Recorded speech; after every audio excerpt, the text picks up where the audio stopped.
여러분 안녕하십니까? 여수 MBC 뉴스데스크입니다. 지난 2016년 광양시는 폐금광을 관광 명소로 만들겠다며 관광지 개발 사업을 시작했습니다.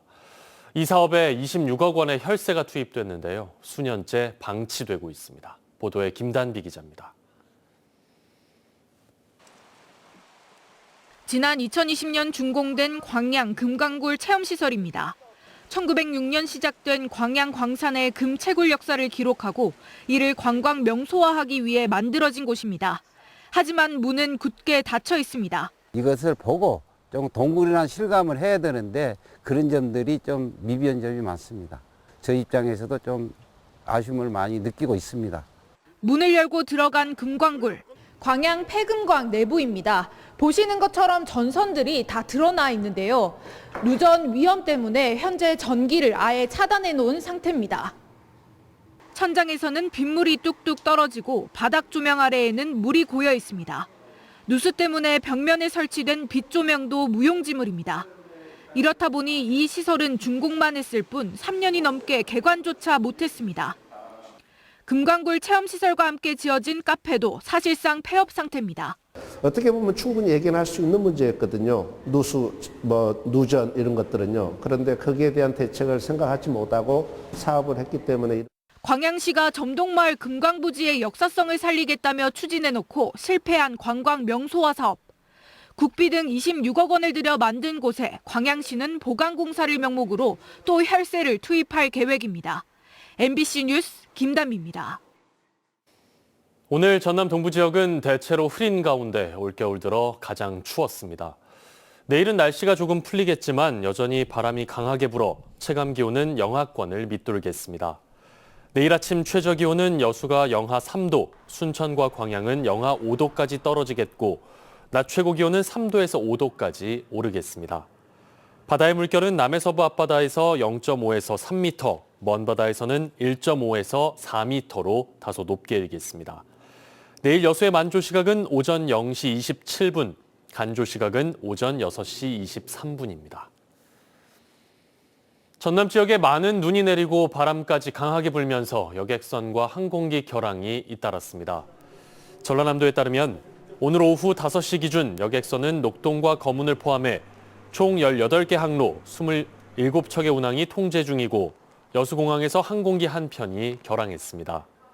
전남도는 밤사이 기온이 떨어져 도로 결빙이 예상돼 취약 구간에 지속적인 제설 작업을 추진하겠다고 밝혔습니다. 광주시와 전라남도가 광주 민간공항을 무안국제공항으로 이전하기로 잠정 합의했습니다. 군공항 이전 문제에 의미 있는 진전이 이루어지면 호남고속철 2단계 개통 시기에 맞춰 광주 민간공항을 무안공항에 이전한다는 겁니다. 박종호 기자가 취재했습니다. 김영록 전남지사와 강기정 광주시장이 광주 민간 군공항 이전 논의를 위해 7개월 만에 다시 만났습니다. 양 시도지사는 2시간 동안 논의 끝에 광주 민간공항을 무안국제공항으로 이전하기로 뜻을 모았습니다. 군공항 이전 문제에 의미 있는 진전이 이뤄지면 광주 민간공항을 2025년 호남고속철도 2단계 개통 시기에 맞춰 무안국제공항으로 이전하기로 약속했습니다. 광주 민간공항을 호남고속철도 2단계 개통 시기에 맞추어 무안국제공항으로 이전한다. 그러니까 민간공항을 우리가 어떻게 할 거냐에 대한 인식을 같이 했다. 이렇게 봐주시면 될 것 같습니다. 광주시와 전라남도는 또 광주 민간 군공항의 무안국제공항 통합 이전에 대해 무안 국민의 공감을 얻을 수 있도록 함께 소통하고 노력하기로 했습니다. 광주시는 공항 이전 주변 지역 주민 지원 사업비를 담보하기 위해 지원 기금 선 적립을 포함한 광주 군공항 유치 지역 지원 조례를 제정하기로 했습니다. 전라남도는 무안군 발전을 위해 무안 미래 지역 발전 비전을 추진하고 무안 국제공항 활성화를 위해 항공사 재정 지원과 국제행사 유치 등에 노력하기로 했습니다. 전라남도와 광주시는 소음 피해 대책 마련 토론회와 무안공항 활성화를 위한 공동회의도 개최하기로 했습니다. 저는 이제 여기 합의문에 이런 내용은 없습니다만은 시장님하고 저하고 필요하면은 무안 군수님 만나러 함께 가겠다 이렇게까지도 이야기를 했습니다. 아직도 해결해야 할 과제가 많고 구체성이 떨어진다는 아쉬움도 있습니다. 하지만 그동안 시도간 미묘한 입장차를 보여왔던 광주 민간공항 이전 문제를 풀 합의안을 마련했다는 점에서 이번 시도지사의 만남은 의미 있는 진전을 이뤄냈다는 평가가 나오고 있습니다. MBC 뉴스 박종호입니다. 이순신 3부작의 마지막 작품인 영화 노량, 죽음의 바다 시사회가 오늘 여수에서 열렸습니다. 이번 시사회는 김한민 감독과 김윤석 등 주연 배우들도 함께 무대 인사에 나섰고 시민 200명이 조선과 왜군의 최후 결전을 그린 영화 노량을 관람했습니다. 영화 노량은 지난해 여수시 돌산읍 진모지구 세트장 등에서 촬영해 오는 20일 개봉을 앞두고 있습니다. 광양시 광양읍 내우마을에서 한평 집짓기 준공식이 열렸습니다. 이번에 준공된 집은 광양읍 농촌중심지 활성화 사업 중 하나로 주민이 직접 집을 만들어 마을에 기부하는 프로젝트를 통해 조성됐습니다.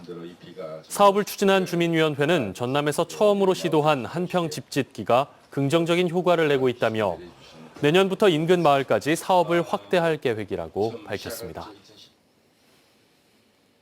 최근 고령화와 추워진 계절의 영향으로 사망자 수가 늘면서 수도권에서는 화장 대란이 벌어지고 있습니다.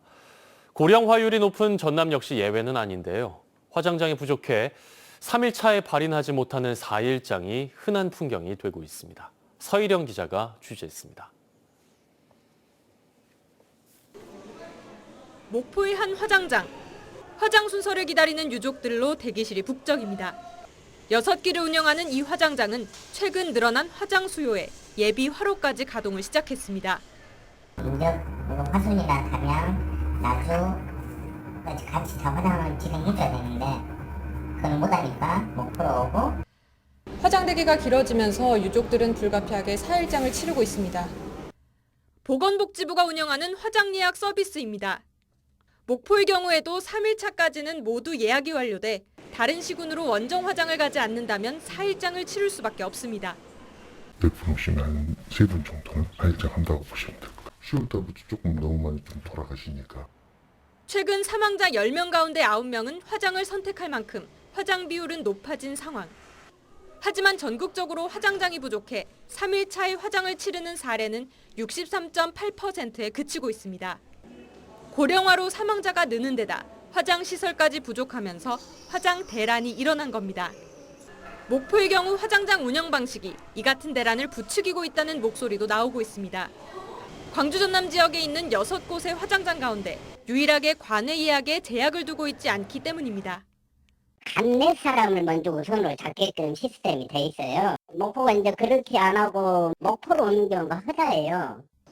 고령화로 늘어나는 사망자를 현재 화장시설만으로는 감당하기 역부족인 상황. 코로나19로 불거졌던 화장 대란이 일상화되는 것은 아닌지 우려가 커지고 있습니다. MBC 뉴스 서희령입니다. 광주와 전남의 아파트 입주율이 또다시 하락한 것으로 나타났습니다.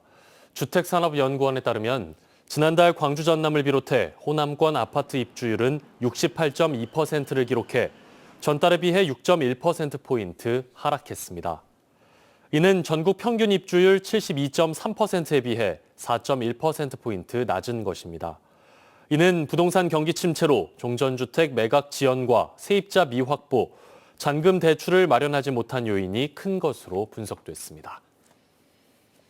목포해양경찰서가 전남 서부 지역에 마약류를 공급한 총책인 30대 불법 체류 외국인을 검거해 구속했습니다. 이 남성은 광주와 대구 등 건설 현장에서 노동자로 생활을 해오다 검거됐고 720만 원 상당의 마약류가 가방에서 발견된 것으로 알려졌습니다. 또 지난해 5월 마약 매매로 검거된 불법 체류 외국인에게 엑스터시 200정을 공급한 것으로 드러났습니다. 어구 과다 사용을 제한하고 체계적 관리를 위한 어구 생산 판매 업체 신고제 계도 기간이 끝나가는 가운데 전남 지역의 신고율은 8% 수준인 것으로 나타났습니다. 지난 1월 시행된 수산업법에 따르면 어구를 생산해 판매하거나 유통 공급하는 사람은 지자체장에게 신고해야 하는데 전남은 87개 업체 가운데 7개 업체만 신고한 것으로 조사됐습니다.